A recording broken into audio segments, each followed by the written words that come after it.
Hello ladies and gentlemen, and welcome back to my channel for another Hot Toys Secret Base figure preview video. Before we begin, I want to say a massive thank you to Ryan Kirkwood for going out in person and snapping these gorgeous high-res pictures. Show Ryan some love in the comments below because without him, this series literally wouldn't be possible. Now I'm getting my Captain Enoch and Night Trooper from Pop Collectibles. As always, do your own research. Make sure you are comfortable before buying. I have popped the link to their site in the description below, along with the discount code Justin's Collection, for 5% off your order if you do decide to buy from them. While you're down there, why not hit that subscribe, bell notification icon, and join button, so you're notified as soon as a brand new figure preview video goes live on the channel. Now, I thought that they would continue the Ahsoka line, but not so much with more troopers. I thought they were done with troopers for a while and they were going to focus on main characters like Shin, like Balin, maybe even Morgan Elsbeth, but I guess they had most of the molds already ready to go. They just had to make a couple of changes for these two troopers. I'm not complaining that we got them, I just hope we do get those other characters as well. Now for Captain Enoch, we'll start off with him first. His hands are an asymmetrical design. On one side, you've got the red gloves with the white armor and some little markings on the surface. Then on the other, you've got the gold hand armor. They've actually done something really unique with the armor, and I'm all for it. Instead of trying to hide the cracks in-universe because this is accurate, they've actually used the Japanese art form of kintsugi. Basically, what it's meant to represent is we celebrate the flaws in something. If it's broken, that's fine. We put it back together, and instead of trying to hide the cracks, sprinkle a little bit of gold leaf in there, so it just makes for something truly bespoke and special.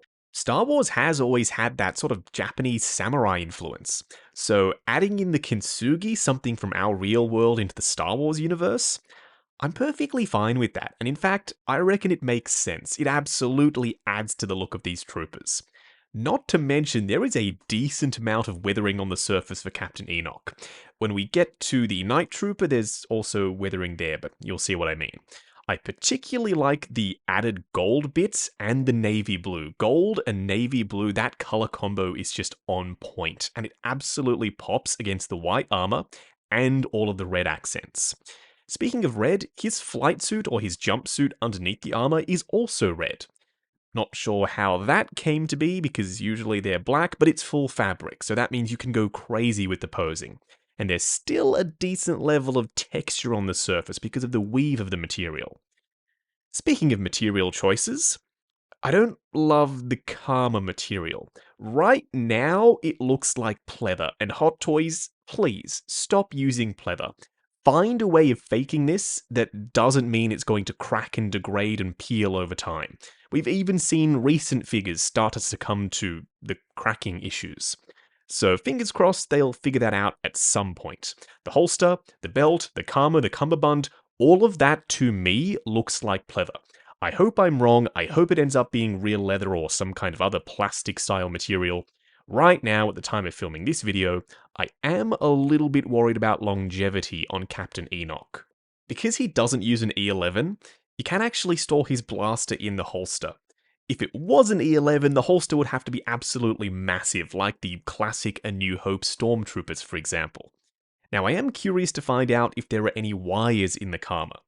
Right now, it looks like there are multiple layers of fabric overlapping one another and different textures at play, including the lining, but I don't see any sort of bending going on at all, so I think there aren't any wires in this first prototype.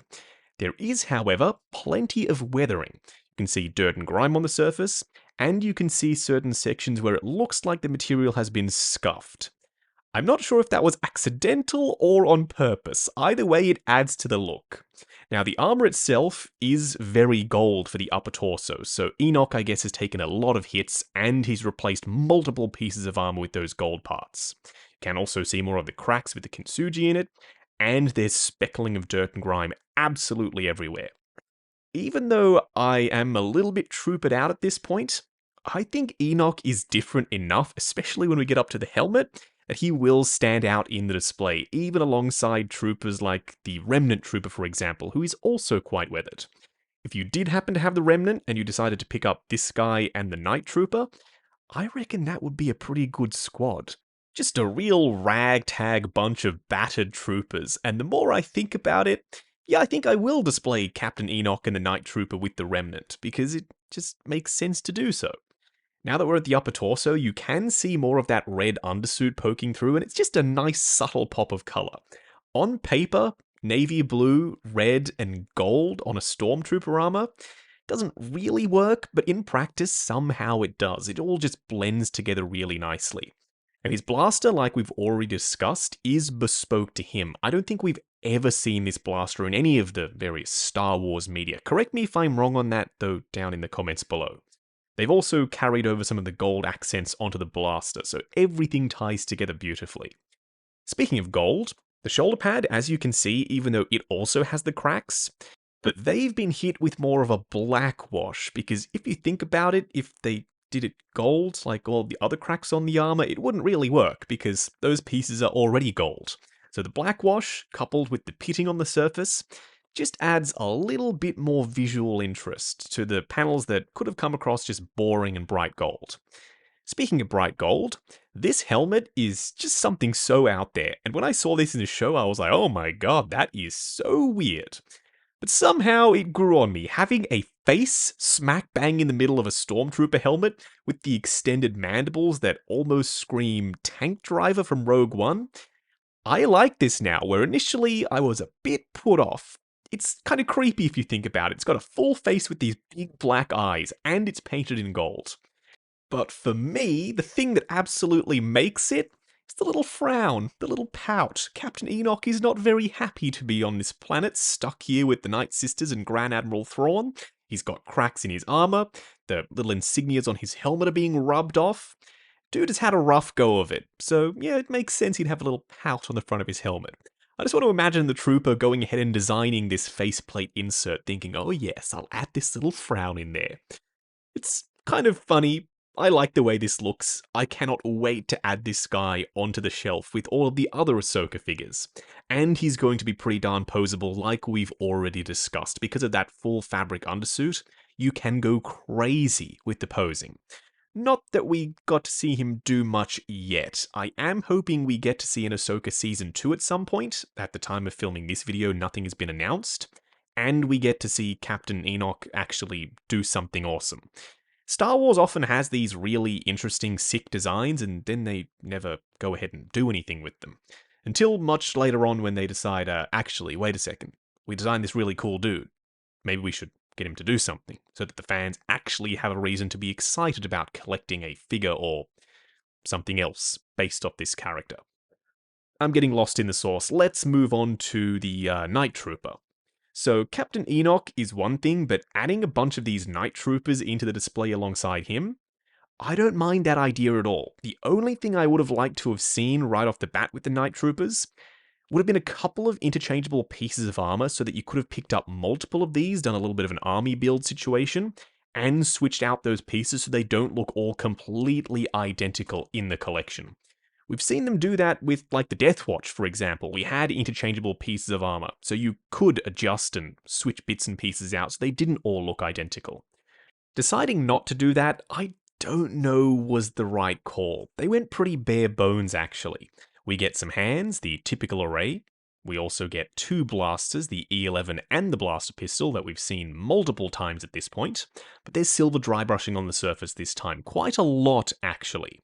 That's to show that this thing has been tossed around wherever these guys were stranded. Now, the hands themselves are specifically the Rogue One Stormtrooper hands. You can tell because there's all this extra surface detail on the finger, the thumb, and on the inside of the palms. Whereas the original trilogy Stormtrooper hands, they're just completely smooth. They almost look like rubber kitchen gloves or something. You can also see that it's an asymmetrical design for the kintsugi patterns from the left hands versus the right ones. You've got different patterns on either side, which is a good thing. Some asymmetry, never a bad idea. The display base, same thing as Captain Enoch, just the classic Star Wars rectangular style base, with some silver dry brushing around the edges. I suppose these are universal enough that this could foreseeably be the base they were on, or it could even be the Star Destroyer. totally up to you. It can literally be anything in Star Wars. It's a very generic display base. Plenty of ankle articulation. Not sure that that is necessary to say, but you can absolutely see it there. And this time round, they've added all of this red fabric tied around the armor, which is just something that's so strange, but it absolutely does the trick. It's frayed, it's tattered, and there's some weathering on there. Plus the kintsugi on the armor. I thought that they would just paint this stuff on. I'm glad they didn't. It's actual fabric tied around him. Maybe that does mean that you can take some of it off, and then by proxy you will have a different looking trooper if you decide to army build. I'm not exactly sure how they're going to be secured on there. If they're just going to be tied up, then yes, you will be able to remove it. If they're going to be glued in position, then maybe not so easy to make those modifications. But seriously, seeing those little frayed, tattered sections just adds to that zombie ragtag feel of this guy. And he doesn't really have to be a zombie, I suppose. If you just want to have him posed up like a normal stormtrooper, that is an option. There's nothing that is overly zombified about this guy, aside from all the red strapping. Which, is that supposed to be like a Dathomir thing? He gets the red stuff when he's reborn? I don't know. Spitballing at this point, let me know down in the comments once again. There's also weathering everywhere, you've got black washes, you've got pitting, and you've got a subtle brown wash because they wanted to add a little bit more colour into the armour. Having it just white, gold, and red, that might have been a touch 2D looking. So having various different colours and shades at play for the washes and the speckling, I think does work well.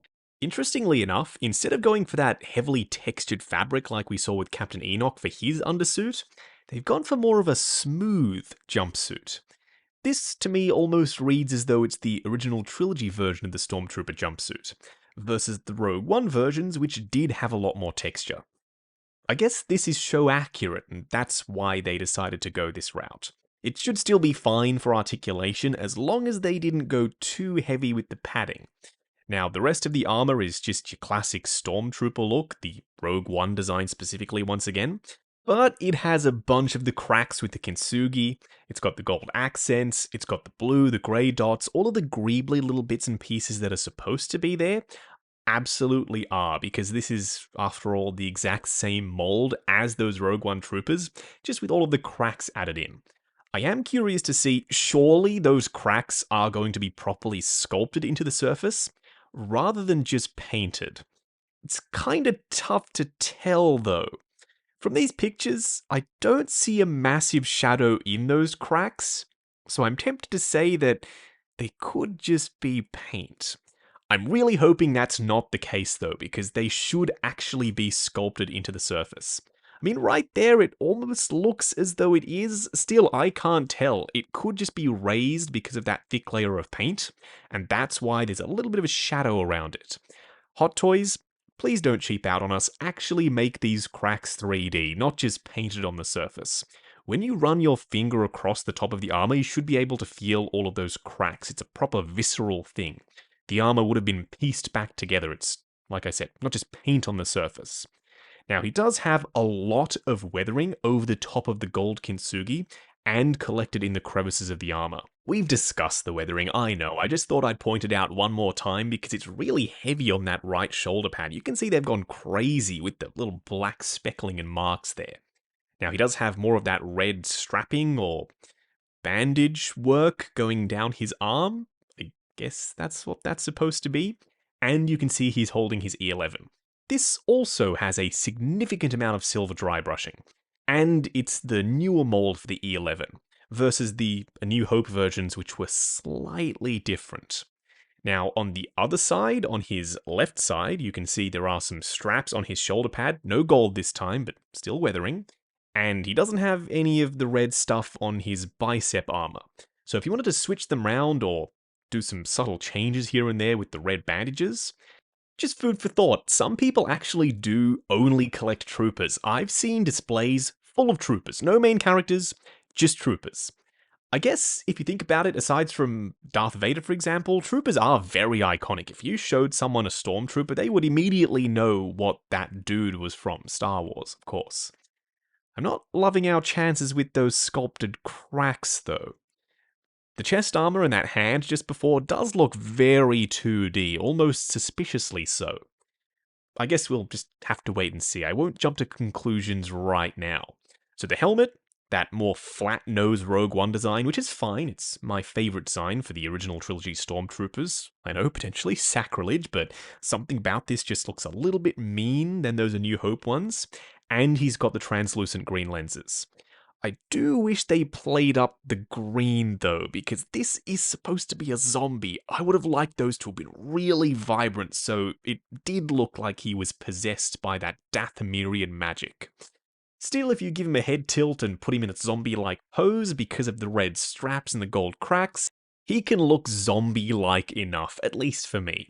Now, I've had to set this rule for myself. I collect figures because I love Hollywood/movie/TV costuming. So the reason I pick these guys and gals up is to have a representation of that costume in 1/6 scale in my display, an actual tangible thing. So back in the day when I was army building, trying to pick up like 3 or 4 of each clone or stormtrooper, not the right call for me personally, so I'm trying to stop myself from doing that. Then again, I am really tempted with these night troopers, just because, like I said, you can mix and match those straps, I suppose, take them off, and then you can have proper different looking troopers in the display. Going to try not to though. Now I'm going to get mine, Captain Enoch and the Night Trooper from Pop Collectibles. As always, do your own research, make sure you are comfortable before buying. I have popped the link to their site in the description below, along with the discount code Justin's Collection, for 5% off your order if you do decide to buy from them. While you're down there, why not hit that subscribe, bell notification icon, and join button, if you like the sound of seeing your name in the end credits of my reviews. Like, comment, and subscribe. We'll catch you in the next video.